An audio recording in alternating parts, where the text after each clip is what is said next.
Okay. Hello, everybody. Hero77 here, and we are live with. This is not Shifty Sunday. This is Sleepless Sunday, and with me here tonight is Sagittarically speaking. How you doing, man? Hey, how's it going? I didn't even know we started yet. I kind of paused there for a minute because something came up in the notification box. Okay. And It's what was it? something. I don't know. It's something new. It says the same thing essentially that you have up to 8 hours of broadcast time, but it came up in a weird way, and I was trying to check it out, make sure we were live. I think it says something about Roswell, New Mexico. Oh no! Don't. I'm just kidding. We'll get Google and what is the other one? Oh yeah, YouTube advisory or something. Those jokers come in here. I'm sorry. I didn't mean to do that to you. I apologize. I think that was the Men in Black, by the way. Shh, don't tell nobody. I won't if you don't. So, hey, guys, we're live. This isn't Shifty Sunday, as I mentioned a while ago, but we are here because we're bored. 2 weeks is a long time, you know? Yes, it is. A lot can happen in 2 weeks. I've got a lot to say tonight, don't you? No, but I got things to say. I'm not nearly as ramped up as you are, though. Oh, man, I'll tell you. First of all, I just wanted to say to everybody I had a good vacation. My vacation's not over yet. This is just a fun broadcast thing that we're doing as friends. I just wanted to point that out, by the way. But if anyone asks, I did have a good vacation. I was going to ask, did you have a good vacation? Why, thank you for asking. Yes, I did, as a matter of fact. Well, there you go.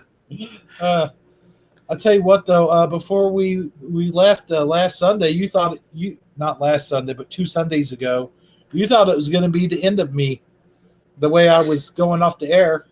Yeah, I did tell you that. You just seemed like you were, putting together your I don't know, like you were going on a permanent vacation, maybe, like you weren't coming back. Like maybe you had decided to run off with some, redhead you met on Tinder or something. I wasn't sure what was going on.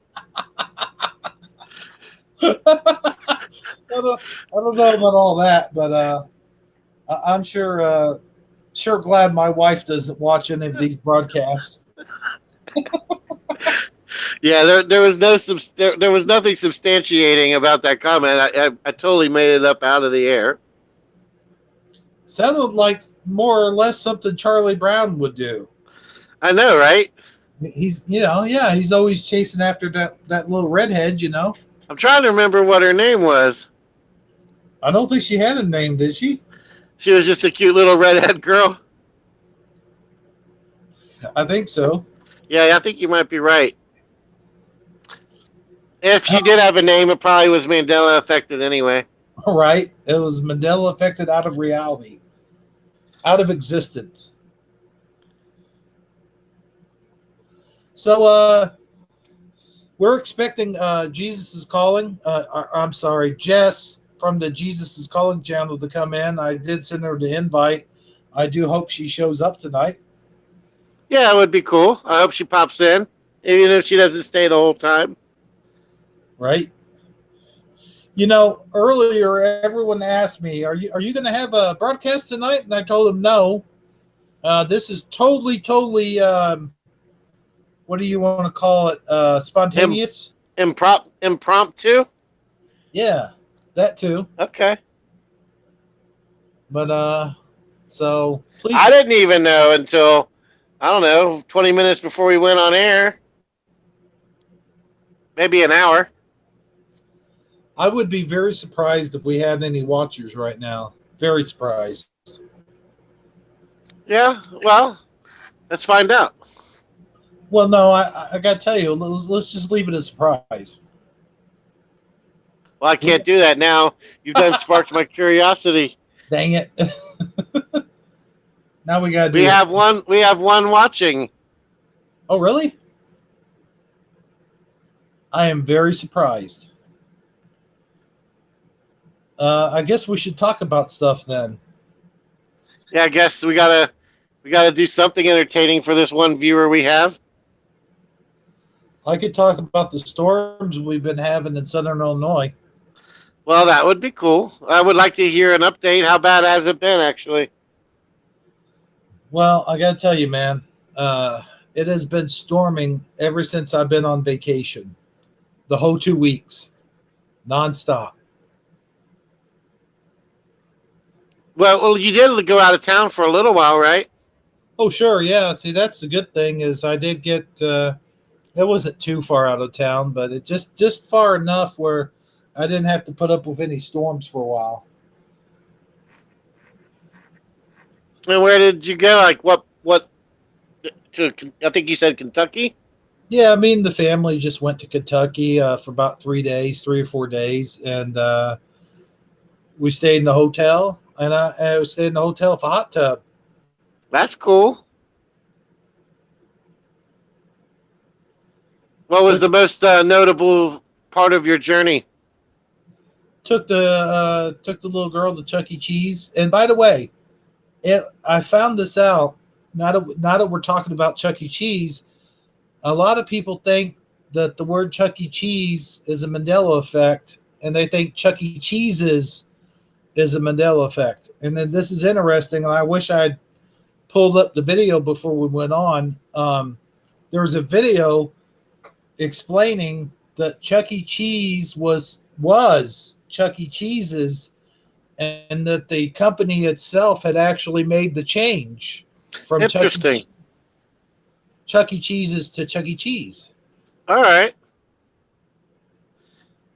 Did they I say know why? I don't know. They never explained it, but they said in some regions it's still called Chuck E. Cheese's. So you can still. There's a YouTube video, and I'll have to send you a link to it. Shit, I should have told Dan last night about this experience. It was interesting because we were sitting in Chuck E. Cheese or Chuck E. Cheese's, whatever you want to call it, and my wife was looking up videos of Chuck E. Cheese while we were sitting in Chuck E. Cheese, and because did you know they took down the band? Oh, you mean like the one that plays in the restaurant? I didn't know they all had the band, but I know what you're referring to. Yeah, they took down the band of Chuck E. Cheese. They took down, it used to have a gorilla and a mouse. I guess Yeah. the mouse was Chuck E. Cheese. And he also had like a Elvis thing he did, didn't he? Yeah. But they took it down like last month or the month before. But anyway, this video. They just decided not to keep repairing it when it would break down, basically. Yeah, I think the company that manufactures the parts is no longer up and running. Gotcha. So they can't keep it, they can't keep maintenance on it. Right. But I thought that was interesting because, that's a big Mandela effect. Yeah, I mean, in a way, you've debunked it.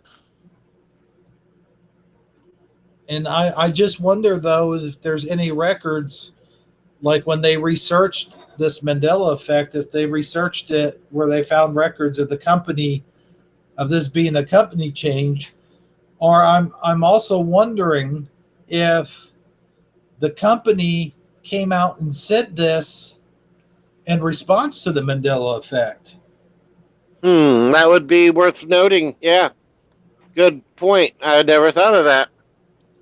I don't know. I mean, did you ever looked online to see if they've made any? I don't even know. Does Chuck E. Cheese have Twitter? I'd have to do more research into this. Right. I think this is huge for the Mandela community. I really do. I think it's worth looking into. If anybody out there, if I can find the video, I'll send you the link, man. All right. I Yeah, would. we'll look into it further and we'll provide an update on a future show. How's that sound? That sounds good to me. I'd like to have some more input on it as well. You know, I believe so. So I've been looking into something I haven't even mentioned it to you yet. Have you heard of the Philadelphia experiment? Philadelphia experiments, is that kind of like with radiation and stuff? Yeah, there was a movie back in 2013 that was fairly popular. That's what most people know about it is the movie itself.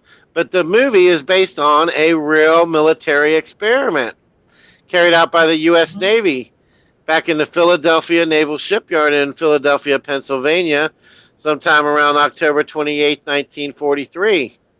It's a it's an actual event that occurred, and I'm sure you know back in the 40s they were researching nuclear technology. Oh, you gotta be kidding me! No, not at all. It was the U.S. Navy destroyer escort USS Elridge. That was it literally um, became invisible or cloaked, kind of like a Klingon starship. Oh wow! It was 1 minute it was sitting there in the harbor, and the next minute it wasn't. And then when it reappears, the people that were on the ship are literally entangled in the hull, in the walls, like their bodies are like half in and Oh half out of the walls. yes, I heard about that. I've seen videos of it. Yes, it's a real phenomenon that really did occur. Yeah, however, unlike other conspiracy theories, there are actual people who are there who give testimony stating that this originally happened, and somehow, some way, um, there's a UFO tie-in as well.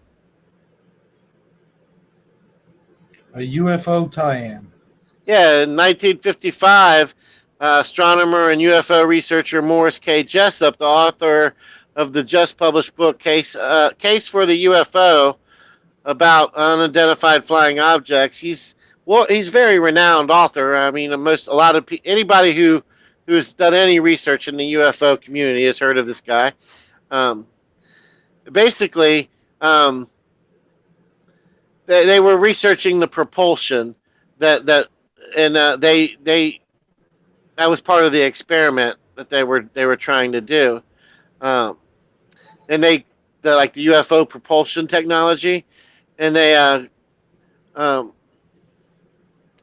and he has witnesses from the Philadelphia Naval Shipyard. And in his experiment, he claimed that the destroyer, the Elridge, was rendered invisible, teleported to New York, teleported to another dimension where it encountered aliens, and teleported through time, resulting in the deaths of several sailors, some of whom were fused with the ship's hull. Jessup dismissed Allen as a crackpot.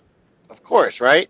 Mm-hmm. Uh, but then in 1957, Jessup was contacted by the Office of Naval Research in Washington, D.C., who had received a parcel containing a paperback copy of the Case for the UFO, the book that he had written, in a manila envelope marked Happy Easter.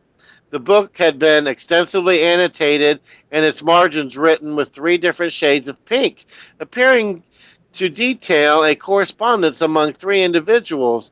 Only one of which is given a name Jemmy.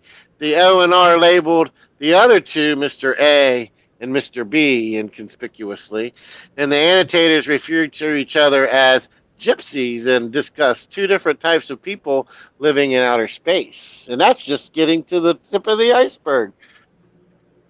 The iceberg, tip of the iceberg. Yeah, that's just shaving the top there. I mean, this we could do a whole show just about this topic alone, and it could be a long, long show.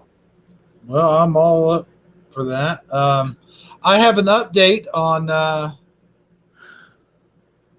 Looks like she's about to show up. I hope so.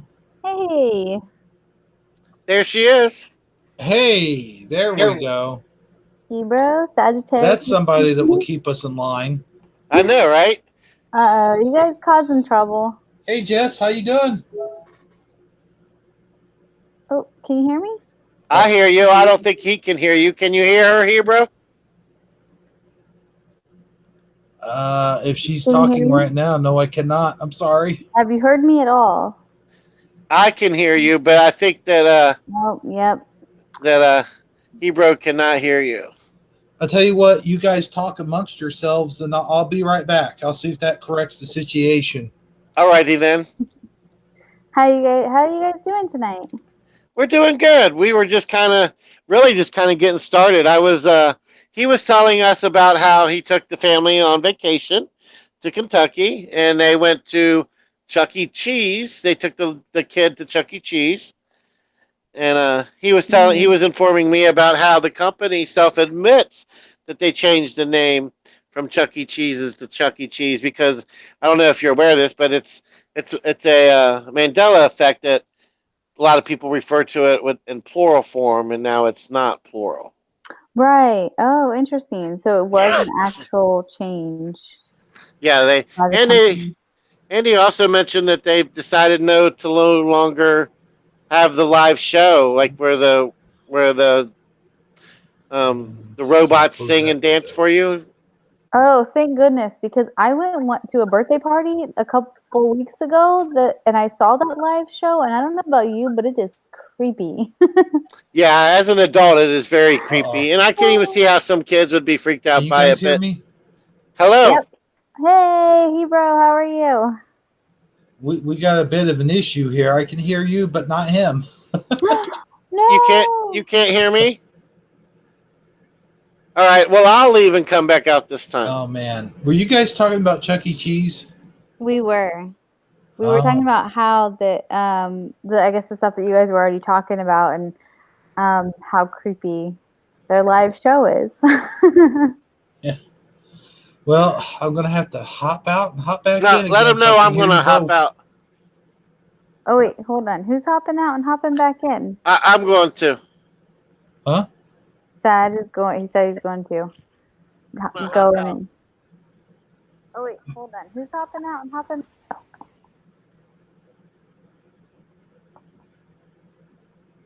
You there?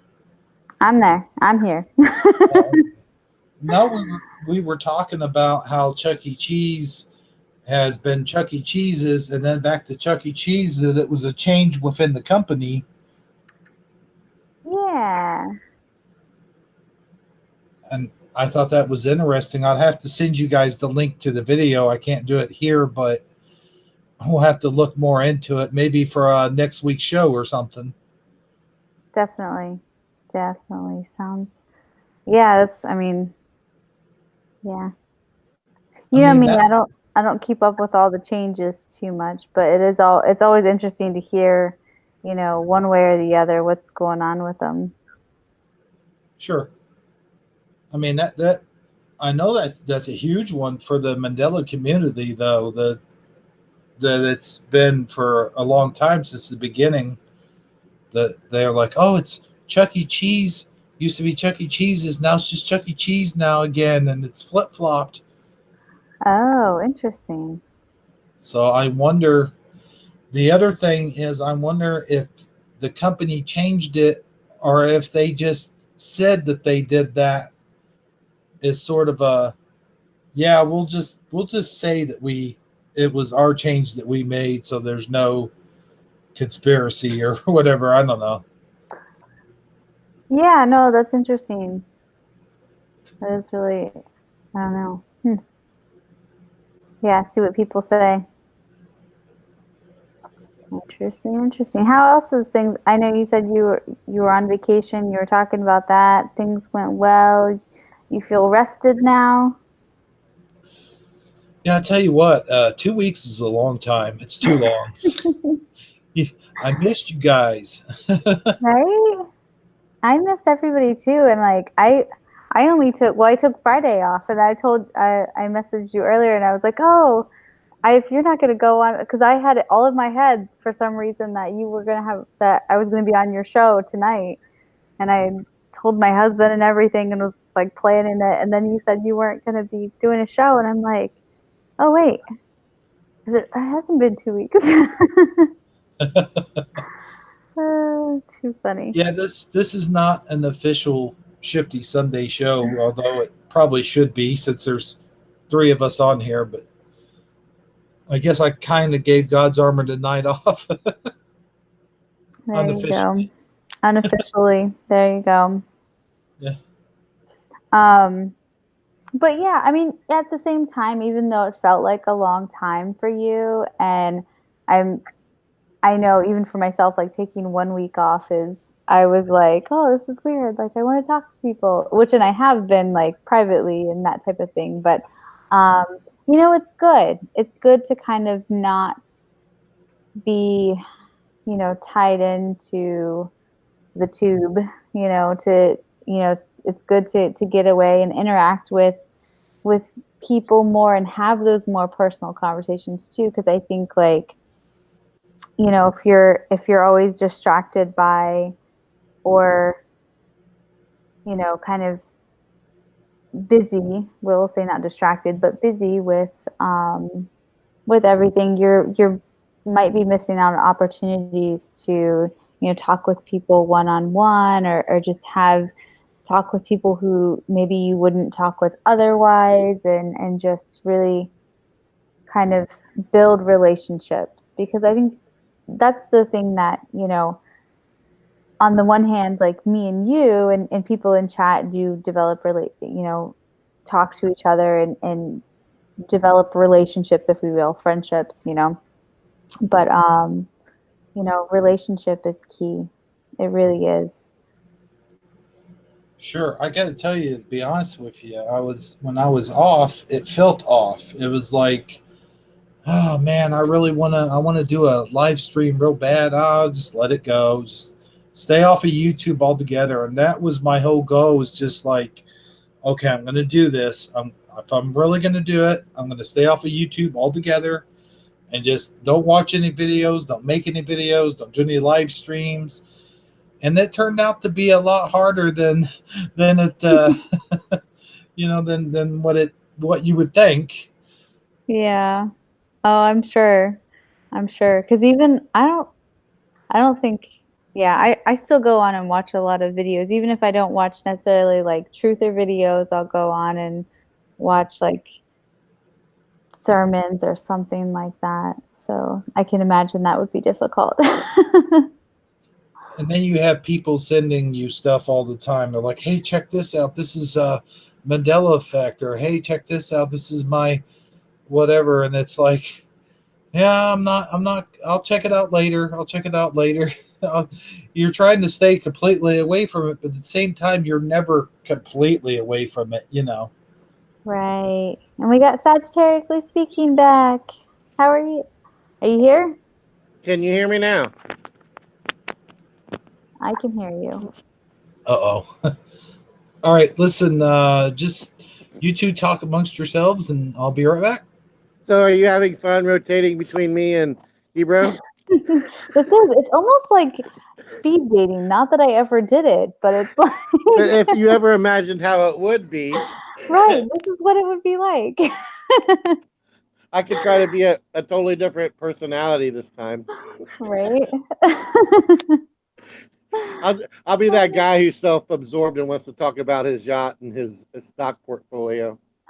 Oh, there you go. So how are you getting ready to start your show though, right?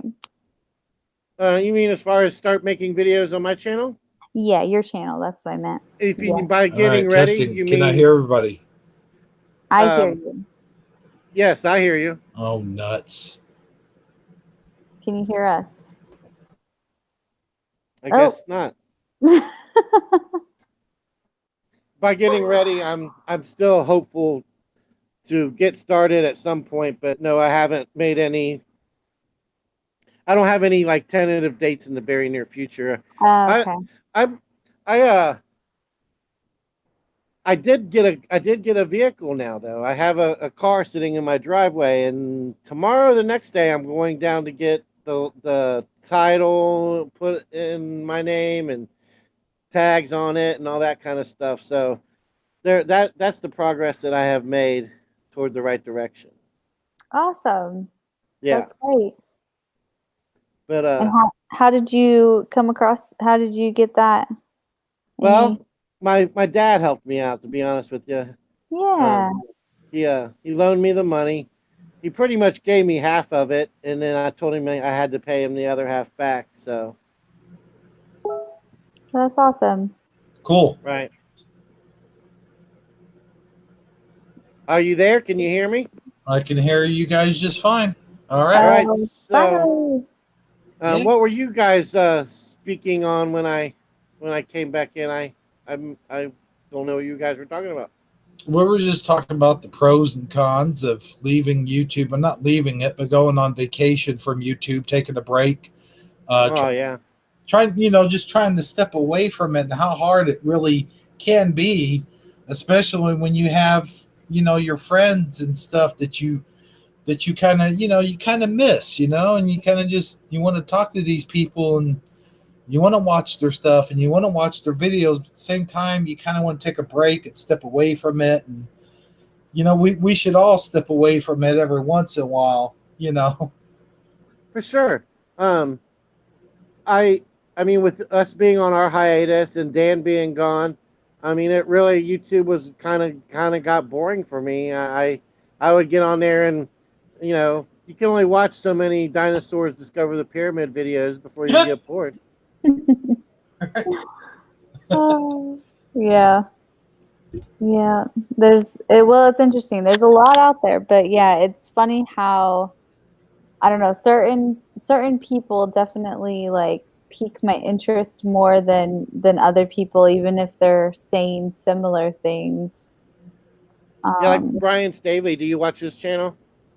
so it's funny, I am subscribed to his channel and I've watched a few of his things, and he was obviously on Dan's channel last night, so I saw you in chat asking about the airplanes. I hadn't heard about that before. That was so crazy. And I've for other reasons I kind of had questioned some stuff about 9/11, but oh my gosh, even okay, you're just like totally triggering me about about this, about the whole like 100 and some people in the Pentagon died. Like my friend's dad worked in the wing of the Pentagon that was empty, and like that was the whole thing of like, she was totally freaked out that whole day because her dad was working in the Pentagon, and Right. she was like worried, something happened to him. And so like for me, it's very clear that like nobody died from the actual Pentagon. And so for there to be like over 100 deaths from the Pentagon now, That's the Right. weird thing. oh, that's so That triggering. was the part That- that always triggered me as I- far as, I mean, a lot of people mentioned Building 7 because no plane even hit it, and yet it did that perfect um, demolition, like where it just caves in on itself.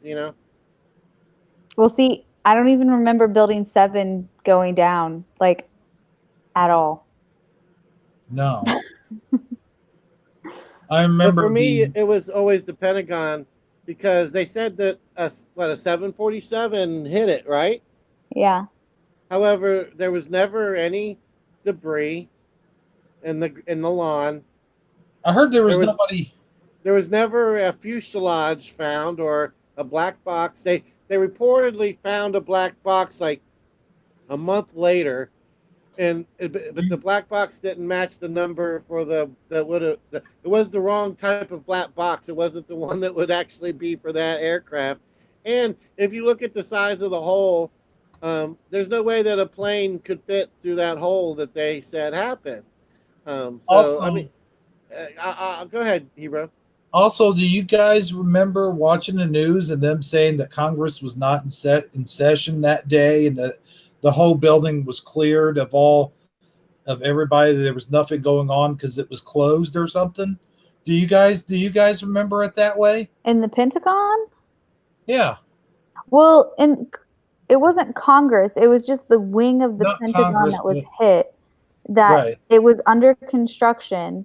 And Yeah, like that particular that's why wing was my friend's closed. Yeah. dad didn't like, it was like his office was supposedly destroyed, and but like it wasn't his, like he wasn't there because it was under construction basically. So like Oh, his office had been moved, and like that was just like, that's why to me I'm like, to hear that 109 people have died, I'm like, oh my gosh, like I'm like so tempted to call her and talk to her now, because I haven't even talked to her about the Mandela effect, but she's she's in DC, so really funny, right down the road from me. I could call her. Oh, yeah. Yeah, but you don't want to really open with that if you talk to somebody you haven't talked to in a while. It's like you want to build up to that gradually. Well, yeah, obviously. But no, I mean, like I keep in touch with her regularly. I haven't seen her since I moved back to the US. So I guess it technically has been a couple of years, but I did reach out and talk to her when I first moved back. I just haven't, I've got distracted with, all of this stuff, with life in with this general. stuff and life in general, yeah. And she has a baby, and like people don't realize, like she's right down the road from me, like probably an hour away, maybe less than that, but it's just, here that's like that might as well be 4 hours away and could be if there was traffic. Right. Yeah, that would make for an interesting update. So let us know once you reach out to her and get feedback from her perspective, because Definitely. she hasn't been in this loop, so she may have a totally different perspective to offer.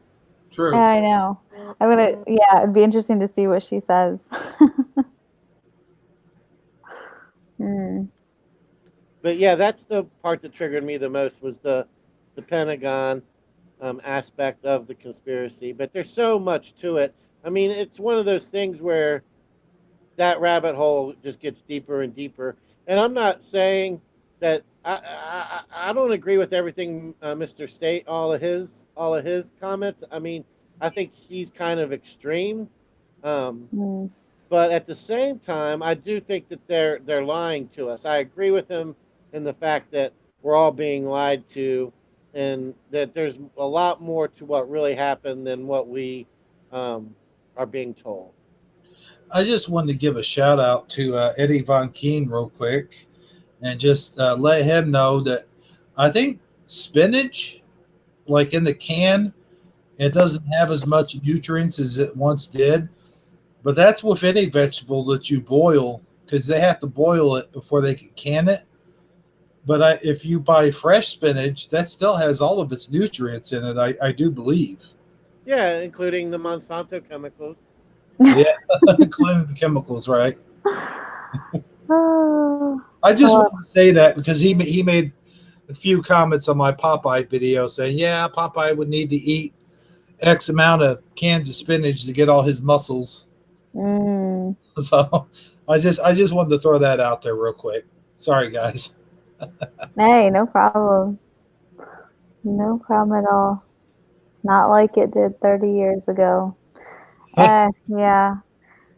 It's if I could if I could grow my own food, all of my own food and raise my own chickens, I would already be doing that right now. Yeah, Oh, I've got my own spinach out there right now. I can ship it to you. oh, nice. No, that's awesome though. Hey, that's all you. But yeah, that's uh, yeah. It's amazing to me, like over like from even just like the past couple of years, like we'll say 3 to 5 years, like I went on the huge like all natural detox dieting, not dieting, but living. And the more I do it, the more like I can just tell, like I like I'm granted I've never been like heavy by any means, but like I'm the lightest I've been. Like I weigh the same amount as I weighed when I was 18 years old, and like I I see how like just how much better I feel, and yeah, it's all Let me crap. let me interject because I've seen you in a couple of your videos. I can't say that I've seen every video you've made, but I've watched at least two or three of them, say in the past month or so. Okay, Hmm. and your your hair looks very healthy. Your skin looks very clear. And I'm curious, do you wear makeup? Because you don't appear to be wearing makeup. Oh yeah, so it's funny you say that. Like, I don't. I wore makeup in a couple of my videos at the first, but that was like one of the things that like the father really kind of told me to stop doing, and like, Well, so I don't wear let me tell you, makeup. you don't need to. You have your face has lots of great natural color. I'm not hitting on you, by the way, but uh, I just want you to know that Sure. you look very healthy. You look very vibrant. You look radiant, and you look very nice in your videos. And I would hope that you don't ever have to feel like you need to wear makeup to look better. For me, that's a personal thing. I really can't stand like the whole Tammy Faye I Baker look got the anyway. I But got the taser ready for him if you want me to tase him. right, but but but anyway, I But wanted to let you know that you do look very radiant in your videos, and it didn't appear that you were wearing makeup, and I don't see where you would actually need to. You do look very healthy and vibrant. well, thank you. And yeah, and that's the thing is like people always comment on my hair and like especially lately because I just haven't cut it. I have not like I have no need to cut it, so I just haven't done it because like it's really healthy. And so it's like it's gotten pretty long and I've gotten comments lately on it and it's like, yeah, you know why my hair is healthy? Because I don't strip it of its natural oils that God gave it and that are healthy for your hair. And like I wash my hair once like twice a week, which some people is whatever. But yeah, and I don't I'm very conscious about trying to eat. Don't get me wrong, I like my Cheetos and my chocolate. And but I try really hard to like eat fresh vegetables and eat organically and do detox stuff. And I think it all adds up to where like are there so much stuff going into our bodies you know and there's very nutrient I want what's the opposite of nutrient dense? um Good question. I don't know. like nutrient like just Rich, the opposite of that. What is like just food that has deficient, nutrient zero. deficient. Thank you. Very nutrient deficient food out there um, that people eat, and like Cheetos are a prime example. There is nothing good in Cheetos, I am sure, but I Yeah, love them. probably No, not. in fact, don't they use? I think they use motor oil to keep the cheese dust on the Cheetos. Mm, What I read. that makes Okay. so much I sense. wouldn't surprise me if they use oil, but I doubt that it's WD or W. You know, WD-40. I don't know. Hey, now that's what I saw in the video or read or something. They use actual like they use in motor oil. I did hear where like certain teenagers, I guess millennials, for lack of a better word, um, eat so many of those flaming hot Cheetos, they actually burn a hole in their stomach and end up in the hospital. Oh, I've Because heard that. now it's from eating extreme amounts. I mean, it's not what a healthy it wouldn't be part of a healthy diet. It takes a lot to get you there, but it does happen. newer account said motor oil. Yeah. Yeah, but no, I mean, like, even, there's so many, like, Do you like the with flaming hot public, Cheetos? I do not like the flaming hot Cheetos. I like spicy food, but I don't eat those. Okay. I just Okay. like your good old crunchy Cheetos. My wife likes the flaming hot Cheetos and the what were those other ones? Oh, hot fries. She'll eat a ton Oh, of those. yeah. Yeah, but the point is like, even like, there's all these research out there that even like your standard box of cereal has sawdust in it and um just completely, and even hot pockets. I think I had heard something about hot pockets, and I'm like, all of it. I think if it's pre-made, like, and yeah, it's great. And I do like I do buy like pre-made lasagnas and stuff at home, but like when I lived um in Azerbaijan, I cooked everything. We cooked almost everything from scratch. There were a few things that we got, but like if we wanted American food, we had to cook it from scratch. And like we joke too, because like we were sick a lot there because people don't wash their hands, and not like they do in America. So like you get sick really easily. And oh, but so yeah, we joke about how healthy it was there. And of course, like we came back to America and we immediately gained 10 pounds. And then we've like had to like again go through like detoxing and eating healthy again and like getting away from all the American crap food. So, Well, me and my wife were. It's weird because I prayed for a hedge of protection around my family when all the storms was going on, and it's weird because where me and my wife were, we didn't lose power, but the people across the way from us, they lost their power, and my grandparents who were in a town over, few towns over, they lost their power for like 2 hours. And it's weird. It's just weird. It just seems like the winds just gusted so hard that day that I think they were like 60 to 70-mile-an-hour winds. And I've been asking for hedges of protection during all of these storms. And so far, I've been blessed to not have anything more slightly than just a slight power surge here and there. So I've been really blessed. Didn't have a tree going through my apartment, didn't have the roof fly off or anything like that. So, uh, oh, that's good.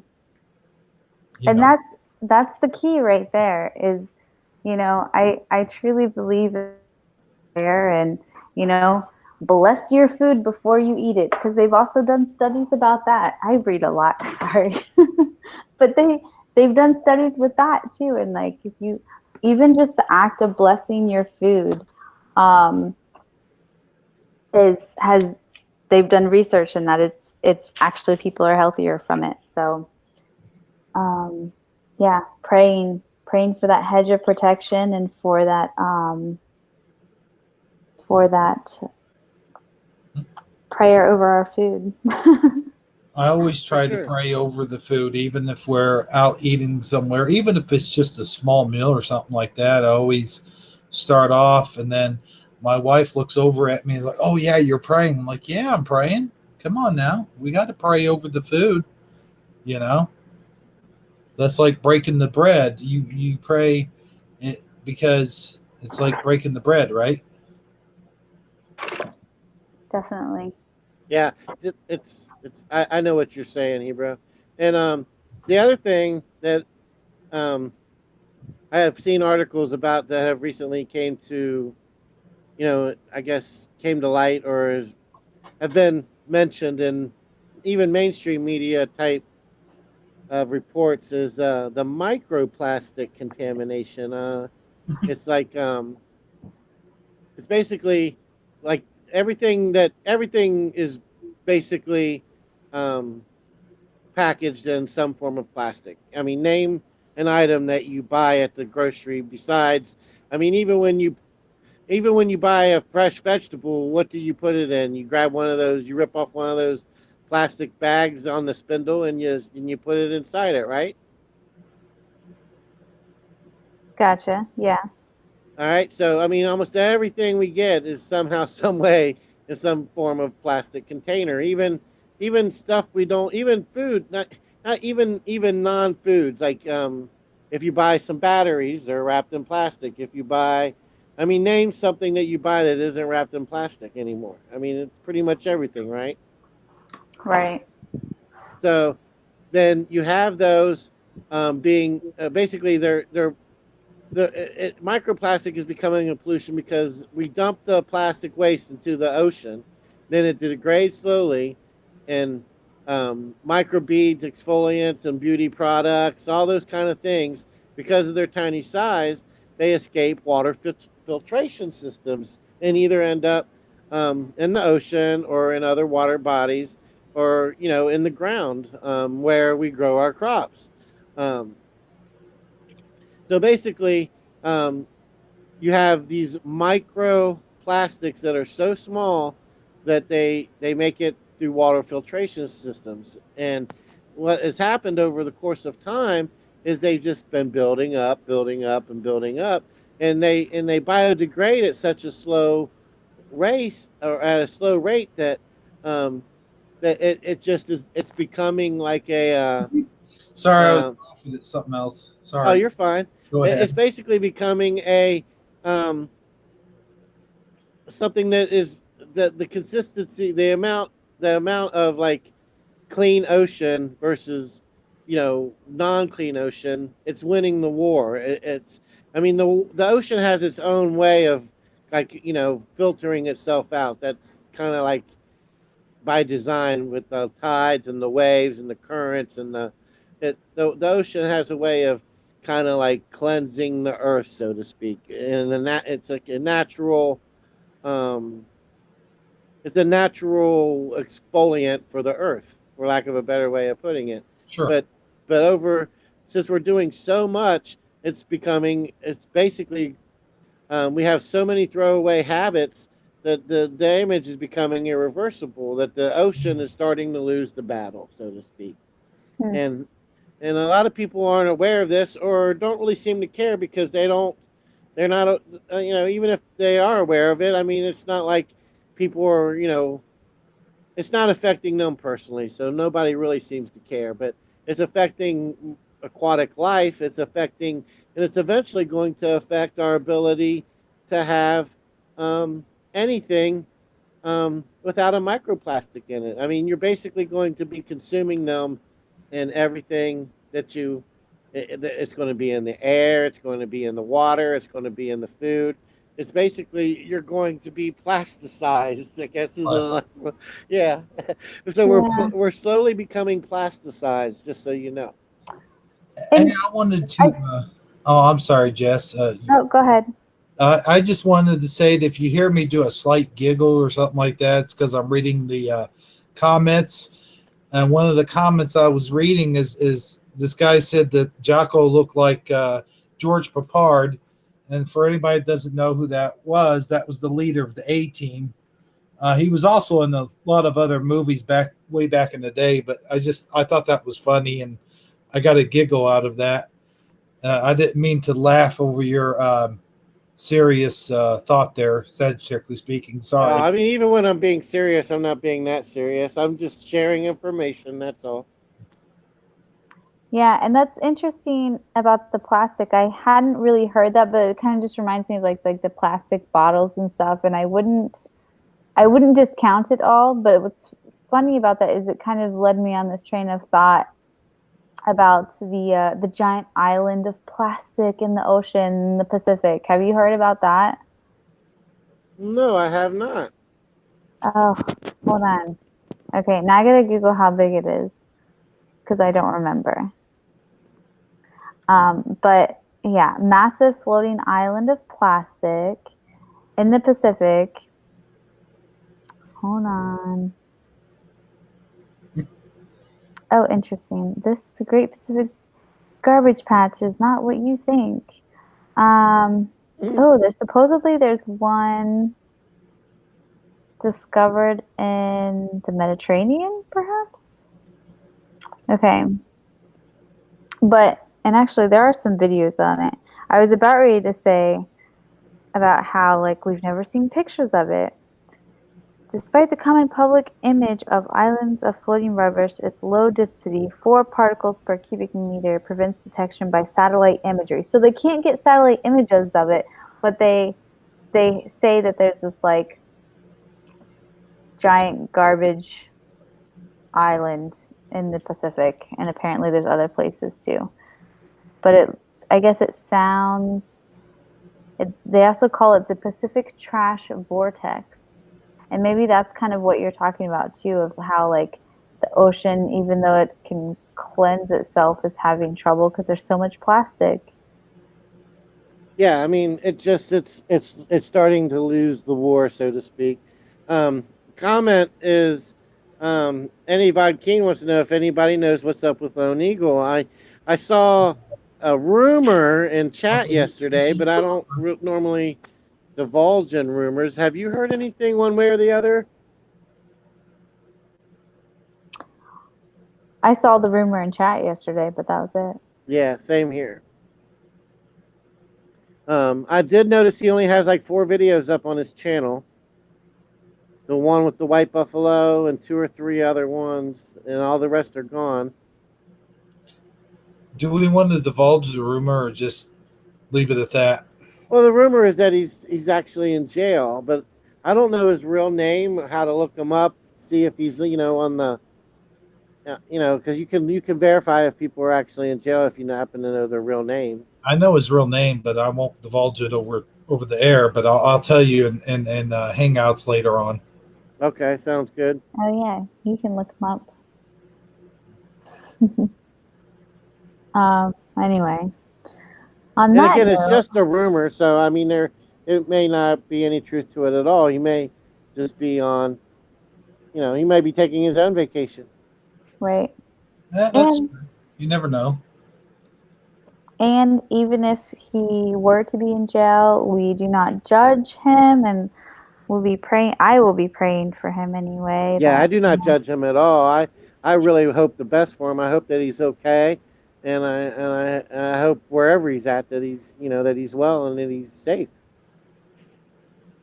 The thing yeah, I heard was that he had started his own business, and that's why he had shut down a lot of his accounts. I never heard the jail rumor, and like you said, even if it's true, we do not judge. I don't judge. I'm not speaking for everyone, but Yeah, we don't know what he's in jail for. I mean, he could be anything from child support to taxes. I mean, who knows? right. Right. Yeah, I heard that he had started a new job, and that's why he took his videos down or something like that. I guess. Yeah, Eddie Von King says something similar, that he was starting a business and he wanted his odd social media not to, affect his ability to his business reputation. Maybe he's working in a jail. There you go. That's his new business, his new job. Something tells me we're going to hear from him sooner or later. sure. I doubt that he would just disappear and not tell anybody. He's got too many followers, people that look forward to seeing what's going on with him. I would like to do real quick before we get into another deep subject is give this room a shout out if you guys are okay. Go for it. Okay, we have, let me scroll down the list here. Besides myself, Jesus is calling and Sagittariusly speaking, we have Mr. Jocko, the mind says, scroll down a little bit more, Eddie Von Keen, the real one, with a wrench. SS, is that Salted Cedar? No, that's not Salted. That's not his avatar. Newer account. I don't know who that is. Who's newer account? Do you guys know? No, it's a newer account. I've never heard of it. Okay. I've seen them before. Okay, so let's see here. I mentioned Mr. Jocko. And of course, Op3 Crimson is here. And the mind says, yo, yo, yo. We always like to see from Op3 Crimson. OPC Crimson. Right? In the house. And the mind says, I think I said the mind says. Did I say the mind says or did I not say the mind says? I forgot what I said. I think you said the mind says. Oh, okay. I just want to be sure. And I think that's all we got. So, all right. There you go. There's your shout out. Awesome. Apparently, newer account is a troll, according to some. We're going to be watching you, newer account. Yeah, we got our eyes on you, man. Hey, as long as it's not that bogus Google account or what was the other one? Oh, I know. That was so crazy. Bogus YouTube. YouTube account. Remember? Oh yeah, I think I was there. We Yeah. did our Sagittariusly Saturday. I blame you for that. Of course you do. So why don't you open up the phone lines and see if we got any good callers? Oh yeah. Let's not go there tonight. Hey, and speaking of, well, not speaking of, to change the subject, Right? Sagittarius speaking, I've been wanting to ask you, where did your name come from? I made it up based off. I wanted it to be something semi Mandela related, but not excessively so. And Okay. I'm sure you're familiar with the fact that we were once in the Sagittarius arm, and now we're in Orion spur. Okay. Very cool. I got it. I get what you're saying. Right, and Speaking from the that's hypothetically speaking. You get to play on words now. yes, definitely. I do now. Perfect. And so enlightened. I love it. That's what I was figuring. It had something to do with um, the arm. Yeah, You know, Sagittarius. Yeah. Sagittarius Plus, I arm. am actually a Sagittarius as well. So Are you? When's your birthday? November 26th. Ah, so close to mine. So are you I'm a Sagittarius as well? I'm actually not. I was born on the cusp, so I'm actually a Scorpio, but November Okay. 22nd. Yep. Yeah. Does your But you know, birthday ever fall on Thanksgiving? it's I want to say like once every 11 years about. Mine does about once every 3 or 4 years. Oh, interesting. Neat. I was actually born on Thanksgiving. Were you really? Yeah. That's awesome. Huh. Well, thank God for you, Sagittarically speaking. It's nice to get to know you a little bit more, even though I've talked to you on here a couple times. I haven't had like Hebrew, like I've talked to you a little bit more like on privately and that type of stuff. So, and I've never had like talked to you one on one. So I don't know very much about you. Yeah, no, I mean, I'm not over. I mean, even though I'm on Dan's chat, and when I go to a channel, I chat, small talk. I don't overly share. I'm not overly participative. I'm more so enjoy watching and just lightly mingling more so than I get heavily involved in the social circles. Mm. He's been around for a while, though. I remember when he used to use his real name. He used to be in Dan's chat a lot. Yeah, I called in Dan's channel at least 3 or 4 different occasions. Oh, nice. And how long have you been man mandected? Good question. Um, I'd have to look up the date because I don't remember it exactly, but it's been a little over a. It's probably been closer to 2 years than it is a year. Some between, I'd say, let's just call it a year and a half. Okay. What about Um, you, bro? I think I've been doing about 3 years now. Okay. So you're yeah. I found Dan's channel when he made a video about the Statue of Liberty. Oh, Really? okay. Yeah, about how her there's been changes to her face and her shape and her and things of that nature. I stumbled across that video, and then um, I subscribed. Then he started popping up doing his Mandela Monday or whatever it is, at the time that he was doing, and so I just started popping in there occasionally, and the rest, just kind of happened naturally. And I believe, if I'm not mistaken, you contacted me from there. Yeah, I mean, I found your channel because one night they were talking about your Mandela family videos. Oh, okay. That's how you found me. Yeah, and I'm like, well, what are you guys talking about? Put a link in chat. So then they put a link in the chat, and I followed the link, and I watched the whole season one, like I binged watched it like I was watching Netflix, and And I thought it was hilarious. I loved it. I think I even left comments. You know, and then the day you decided you were going to start doing live stream, I happened to be in. It popped up on my feed, and I was in the comments, and I decided I wanted to join you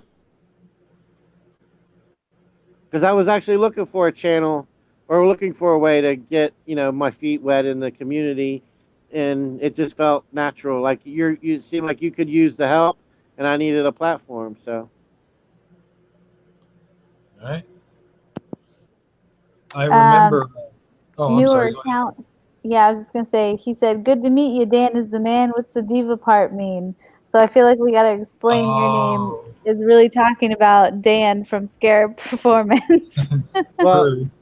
yeah, Hebrew. Let me say on his behalf that he was going through a phase where he was changing his name so often that people could hardly keep up. I think that, and that's kind of how you got stuck with it being Diva Dan is the man. Is people were referring to Dan as Diva Dan, and you were in live stream and you wanted to change your name and be incognito. However, you were unaware of the fact that you were going to be stuck with this name for until because you had ran out of name changes, correct?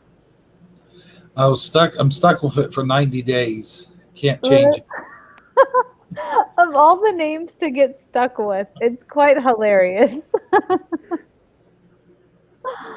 Oh, that's great. I'll say this though. I have gotten a lot of comments about it from Dan. He seems to like it.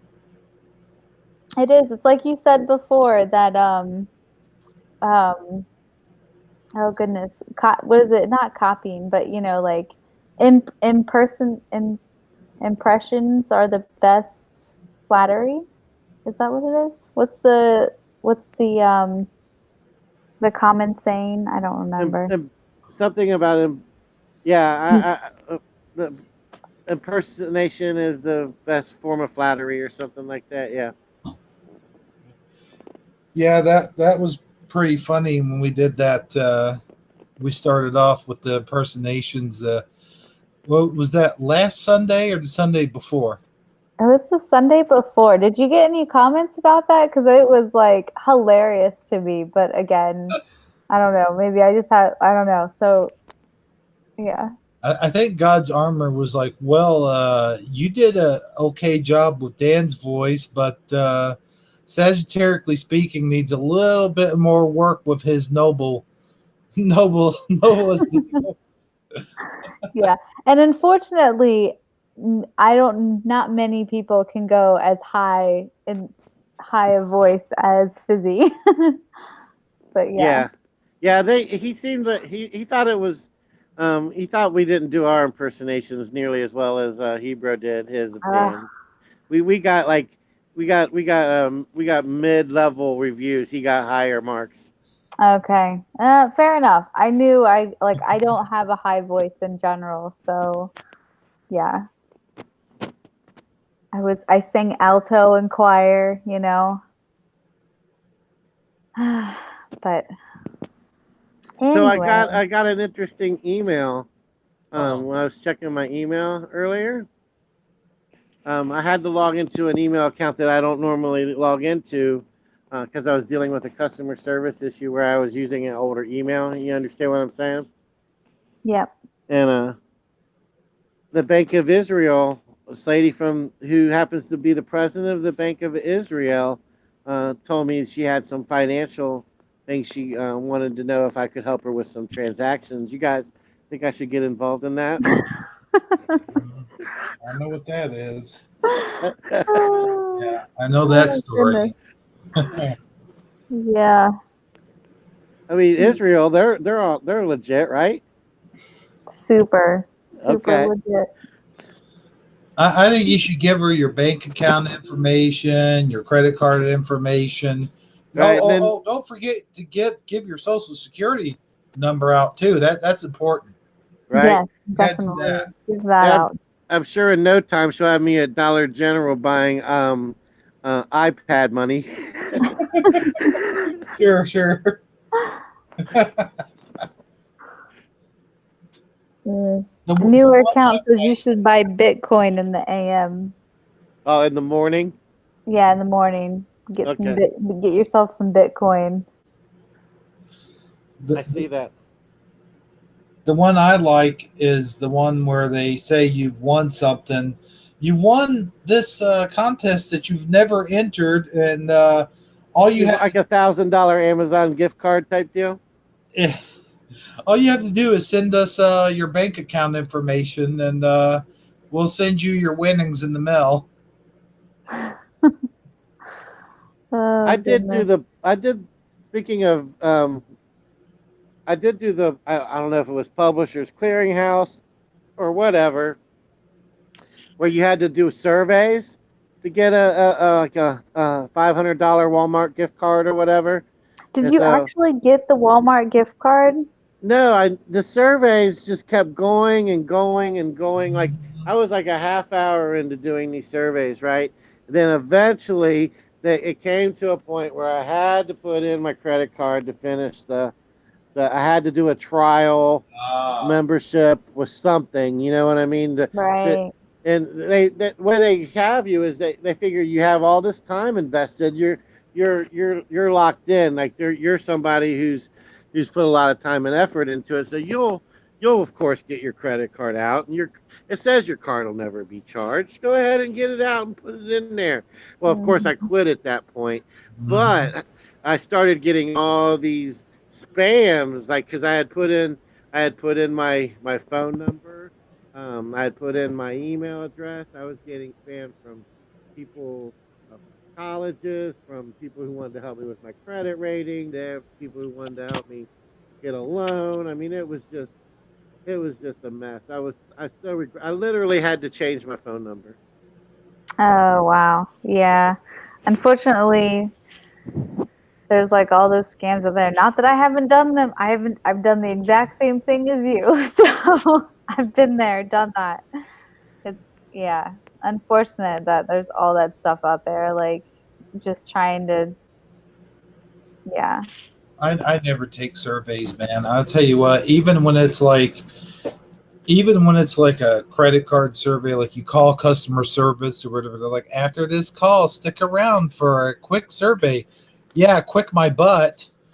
You stay on there, you answer all their questions, and then you're sitting there, you're like, okay, I guess the survey's over. And I'm like, now take a quick survey on the survey you just took. I'm like, nope, click. And then have you guys ever had to take a survey like after you stay in the hospital or whatever, and then they call your house a few days later and give you a survey? How was your stay? How would you rate your stay at the hospital? Not at a hospital. Have you? No, not at a hospital. Really? I get those all the time. Not, well, not all. Not that I'm in the hospital all the time, but I mean like whenever I had to have surgery or whatever. Huh? That must be just my hospital. Yeah. Hmm. Then again, I don't go to the hospital very often. So even for my kids, I didn't go to a hospital. I went to a birth center. Ah, Yeah.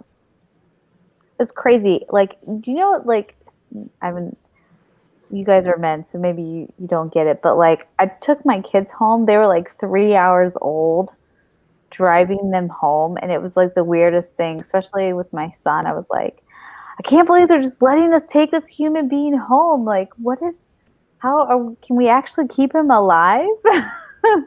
Like, I can relate to that. It wasn't quite it, that new. It was the next day. Like she gave birth in the morning, and like the baby actually was born, and then it was the very next morning we were taking the baby home, and I thought that was early as well. yeah, But yeah, apparently that's how they do it now. I mean, back in the '90s, you had to stay for at least 2 or 3 days for yep. observation. right. Which That's in most cases is really unnecessary. Hence why, Unless even there's now, some like like, unless it's underweight or there's some type of issue, right? right. now it's like you have the baby, and then it's like one day, maybe two, and it's like, okay, you're done, get out of here. They try to get you out of there as fast as possible. They're rushing you out of there as soon Mhm. as you have that baby. It's like, okay, get out, you're done. Yeah.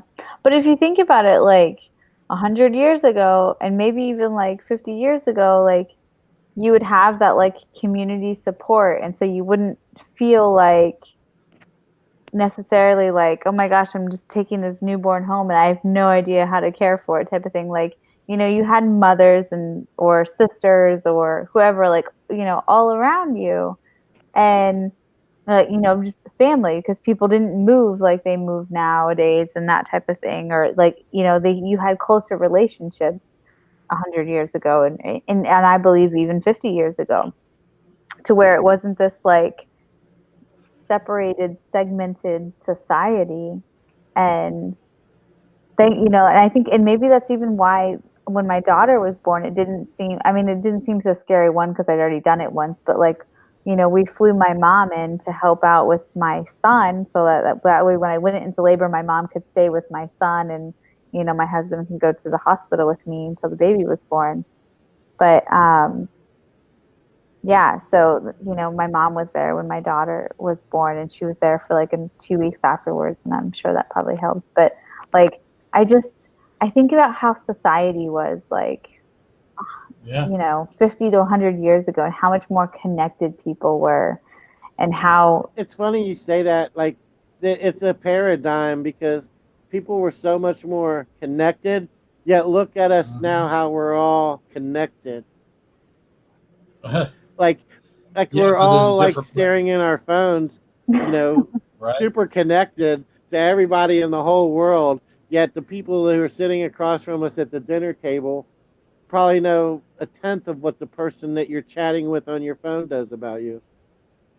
Right. yeah, I'll tell you, it's funny with kids too. Is like I've learned over the years that with a kid, your essential job as a parent is keeping the kid alive, and not from like just regular accidents or whatever, but you're essentially saving that kid from itself, because right.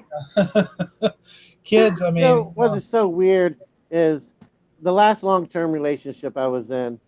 Um, I can recall several. I don't think I'm just speaking for myself. Maybe I am. It'd be interesting to hear some feedback on this. I can't tell you how many times, you know, we're getting ready for bed and we're sitting there in the bed and we're both sitting there looking at our phones. You may be like having a show on Netflix on or something. And it's our one opportunity to have quality time with each other, and any type of hanky panky that's going to occur is going to occur at that moment. And instead of looking into each other's eyes or having any type of special quality us time, we're both sitting there looking at our phones, and then we turn off our phones and turn off our lights, turn off the TV, and we go to sleep or whatever. And I just realized that, you know, I bet you that, well, and this was is this was 5, 10 years ago. I can't imagine what relationships now, like like the millennial age, where people are growing up and they all their whole life is based on their social media uh, persona. I mean, Right. what kind of identity do they even have? Real life interactions with anyone at this point? Does it even still exist? It's on such a lower level. It's crazy. I mean, and so, and initially when you were talking, I was thinking of like the term pillow talk. Like, people don't even understand what that is because there's no such thing as pillow talk anymore because everybody's on their phone right before bed, right? Right. yeah, And then, but even, the phone, it's so huge. Like, so we were on a marriage retreat actually this past weekend. It was like a marriage and family thing, like through my husband's work. And that's one of the last things that they like ended the retreat session with, was like, put your phones down for your kids, for your spouse, like you have to like put your phones down because that you cannot interact with people if you're always staring at your phone. And I've even like as a therapist, so like I counsel people. I've even had to counsel, I hate to say it, but the millennial generation on like if you are in a, you're in a relationship with this person, you need to have direct communication with them. Don't have fights or serious discussions via text. And like you need, to speak, like talk to them in person because you cannot, a whole part of communication is the body language and tone. And this there it's like You mean not? You 50%. don't use emojis. You look them in the eye and show facial expressions like real ones. Right. Yeah. Yeah. Oh, That's a okay. real thing. Yeah. Oh, okay. But like Man, I've literally had to counsel people on that, which is in some ways was it kind of like blew my mind that like no, you cannot have serious discussion. This person in obviously everybody's different, and I get that it's easier to talk about things through a screen. Obviously, hey, look at us here, but um, yeah. Oh, if you were born in the newer account said, did you know if you're born in the 80s, you're a millennial? I think the cutoff is somewhere around 1985. I'm pretty sure I took a quiz once and I am not a millennial, although I'm right before the millennial generation. right. Well, I know like my two kids were born in '94 and '96, so they're like right smack dab in the middle of it. Mm. Yeah. I tell you what's funny is Sagittarically speaking, I talked to him about this as a joke and to kind of be. This is going to sound kind of mean, but we were talking about T-shirts and we're talking about like walking into a place with a T-shirt that says "I hate millennials." But Oh no. no, no, no. But no. It in a small print it would say, "If you're a millennial, you will be offended by this." So it was just I would never actually do that, but I mean it's just something that Yeah. Okay, so like, according to um, I don't know. I know that sounds mean. Wikipedia or Yeah. Mental Floss, I'm sorry. Baby boomers 1946 to 1964. That's kind of easy to remember because you just invert the 4 and the 6. Mhm.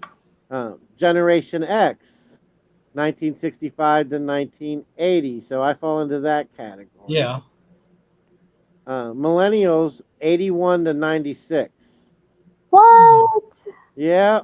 it's got to be further out than that. And then there's No. post millennials born 97 to present, Hmm. 0 to 21 years old. It's a Mandela effect. No, I'm just kidding. I've seen that chart before, but the chart that I saw actually put you and me in the category of millennials, Sagittarius Mhm. speaking. Did you know that? Yeah, I don't think I could be. I'm well into those. I'm at the bottom of that Generation X pool, sir. There was a chart that I saw a few years ago that said that Generation X would have been anywhere between 67 to 74, and then the millennial list had it listed from 78 or 79 to about 92 or 93. Okay. Yeah, let's see.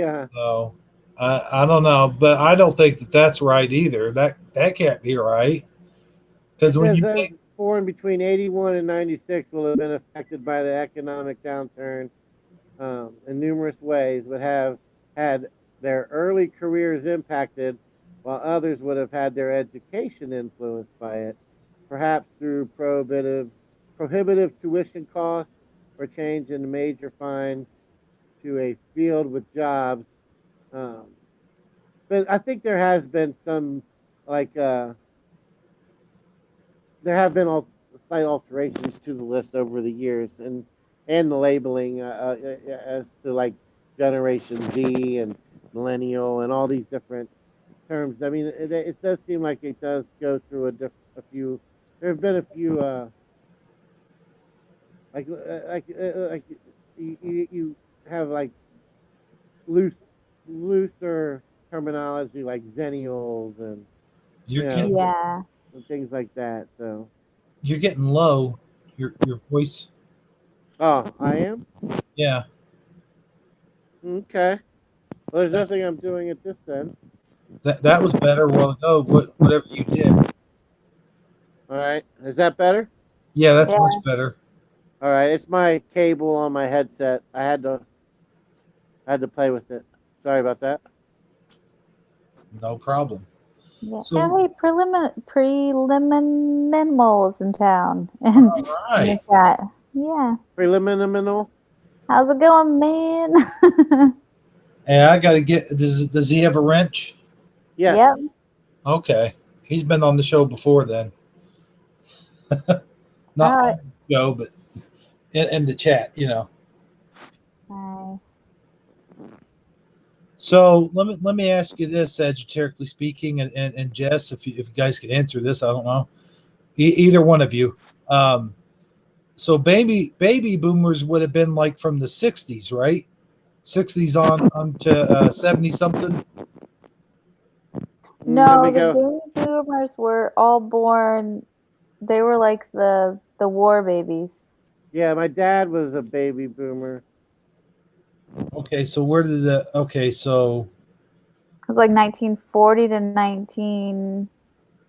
Is it 50 or 60 maybe? Because hold on, let's look it up. so Yeah, the that's what I was '60s trying was to go back Generation to Y. the article myself. I lost it. Hold on. 46 to 64. Oh yeah, that's what he said. 46 to 64. Yeah.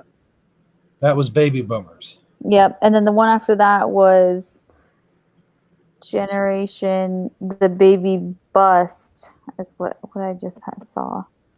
The baby Generation X was 65 to 80 basically, and then generation Y slash the millennial generation was 80 to 95, huh. and then 95 to present has been Gen Z.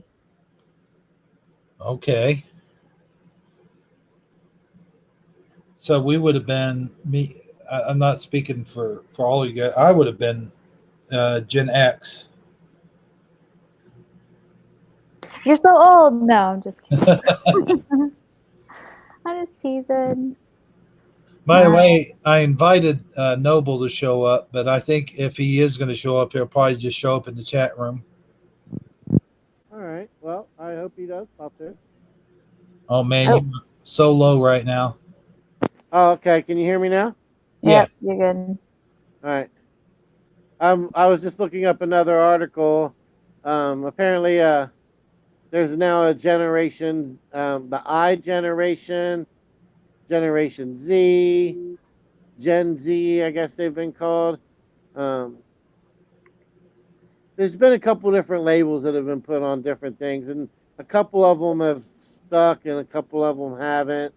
I guess it just depends on who you go by.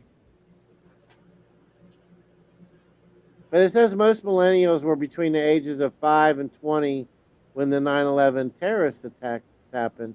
I know my kids were like 5 and 7 when it happened, and they Mm, barely remember it, but they do. yeah.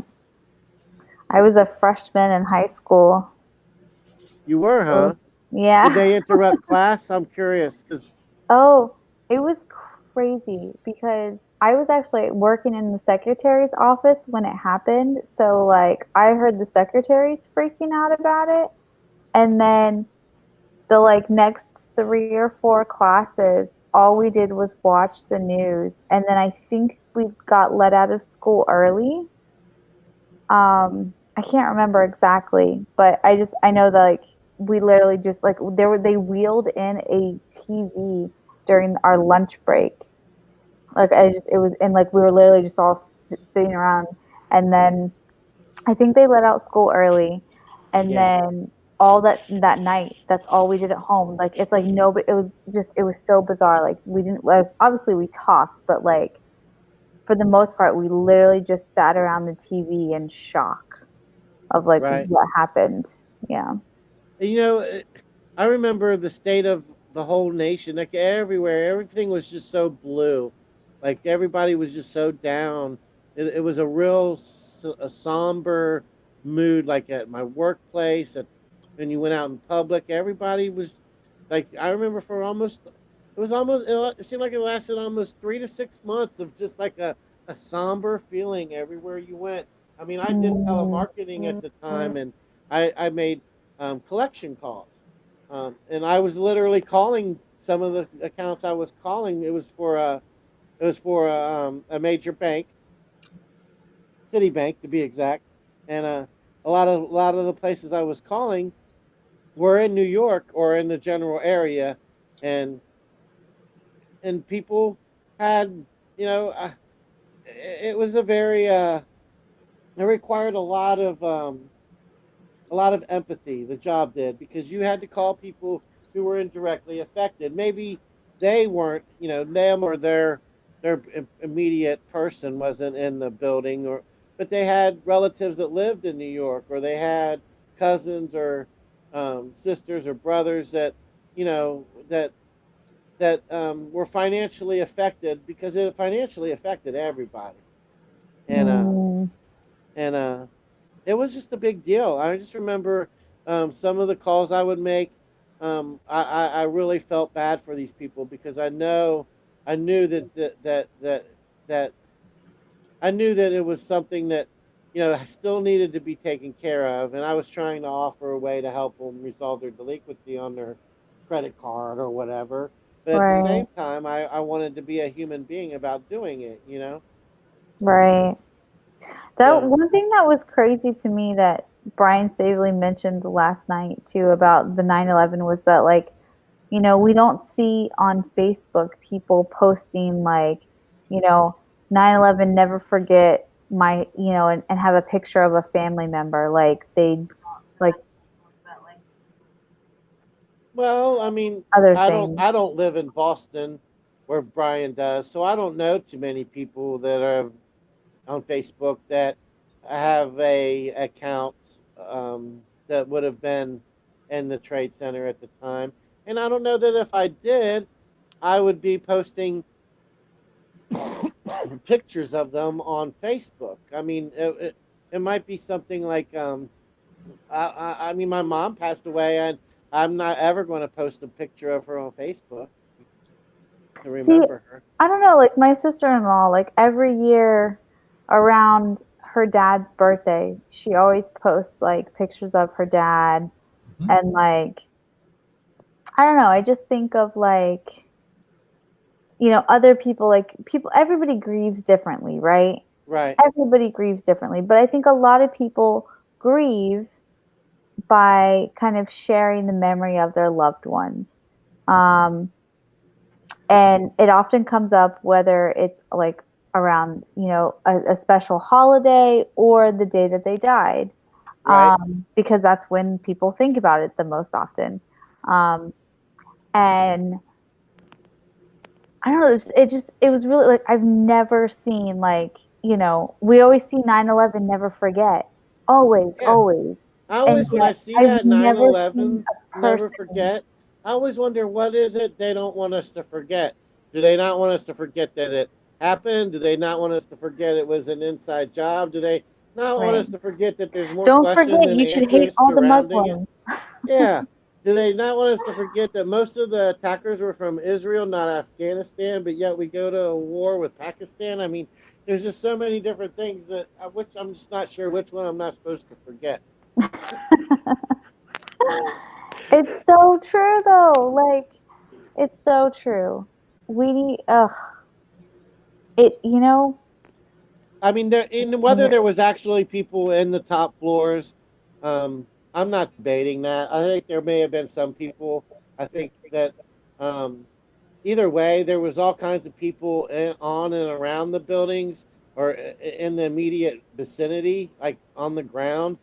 There were really firefighters trying to go in and out of the building. I mean, you could see this on the coverage of the news cameras on the ground. You could see the huge